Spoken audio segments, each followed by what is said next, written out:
وہ ایک गुनाहगार बनी इसराइल की उसकी कहानी मौजूद है कि वो आया और नेकोकार से उसने कोई बात की तो उसने उसको झटक दिया, और वो इतना नेकोकार था जब वो चलता था तो बादल उसके ऊपर साया करता था।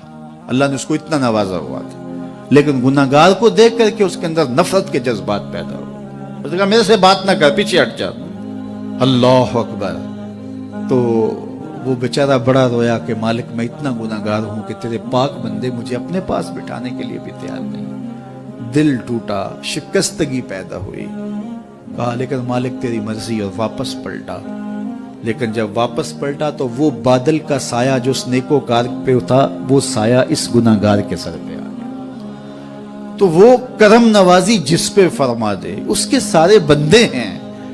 तो अल्लाह को जो है वो तकब्बुर की नेकी नहीं, वो गुनाह जिसके बाद इज्ज पैदा हो, अल्लाह को वो पसंद है। वो गुनाह जिसके बाद तौबा के जज्बात उभरे, बंदे को शर्मिंदगी का एहसास हो। तो मत ऐसे बने कि 4 नमाजें पढ़ लें तो सब बेनमाजियों को हकीर जानने लग जाएं।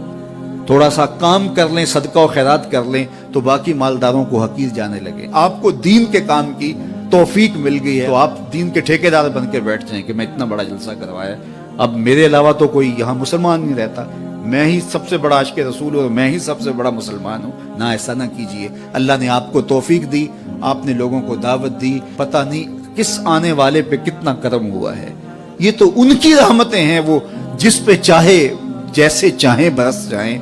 हम को ठेकेदार थोड़े हैं, हम तो नौकरी करने वाले हैं, हम तो जूते उठाने वाले हैं। हो सकता है किसके सदके मेरे वालिद गिरामी मुझे याद आते हैं, वो मुझे फरमाया करते थे जब गुफ्तगू के लिए निकलने लगे और लोगों का हुजूम होने लगा, तो वो मुरब्बी थे बड़े, और बड़ी हिकमत के साथ जो है वो कोई ना कोई बात समझाते रहते थे। तो एक दिन फरमाने लगे कि एक खतीब था, बज़ाहिर अच्छा किताब करता लेकिन अंदर से वो इतना अच्छा नहीं था। तो जब वो फौत हो गया तो वो बख्शा गया, तो उसने अल्लाह से कहा कि मेरे मालिक, मेरा तो कोई अमल ही नहीं है कि मेरी बख्शिश होगी और मेरी मग़फ़िरत हो गई। तो फरमाया कि हाँ हम तुझे जानते हैं, लेकिन एक दिन तू कहीं वाज कर रहा था, मेरा एक बंदा बैठा था, उसको पसंद आ गया, मैंने उसके सदके तेरी मग़फ़िरत फरमाई। उठ फरीदा सुत्या ते मेला वेखण जा, उठ फरीदा सुत्या ते मेला वेखण जा, वत कोई बख्शिया मिल जावे ते तू ही बख्शिया जा। तो पता नहीं किसके सदके से अल्लाह रहमतों का नज़ूल फरमाता है। बेअमल को देख करके उससे नफरत नहीं है, नफरत तो गुनाह से है, गुनाहगार से नहीं है। लेकिन कोशिश की जाए कि ये अमले बद छोड़ दे। अल्लाह अकबर। एक जनाजा गुजरा और वो जनाजा किसी गैर मुस्लिम का था, तो चश्मान रहमत में आंसू आ गए। तो सहाबा ने पूछा कि हुजूर ये यहूदी है या ईसाई है, कोई उसका जो मज़हब था वो बताया।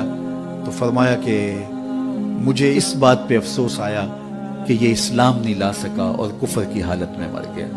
तो अगर ये इस्लाम लाता और जो है वो जन्नत की राहों का मुसाफिर होता तो कितना अच्छा। ये उसके साथ भी हमदर्दी है। तो अल्लाह की मखलूक, ये जन्नत के अकेले ठेकेदार बनने की कोशिश ना करें कि मेरे अलावा कोई जाए ना, जन्नत के दरवाजे पे मैं बैठ जाऊंगा किसी को, ये ज्यादती है। मेरे तो आला हजरत ने ये कहा था, एक मेरा ही रहमत पे दावा नहीं, शाह की सारी उम्मत पे लाखों सलाम।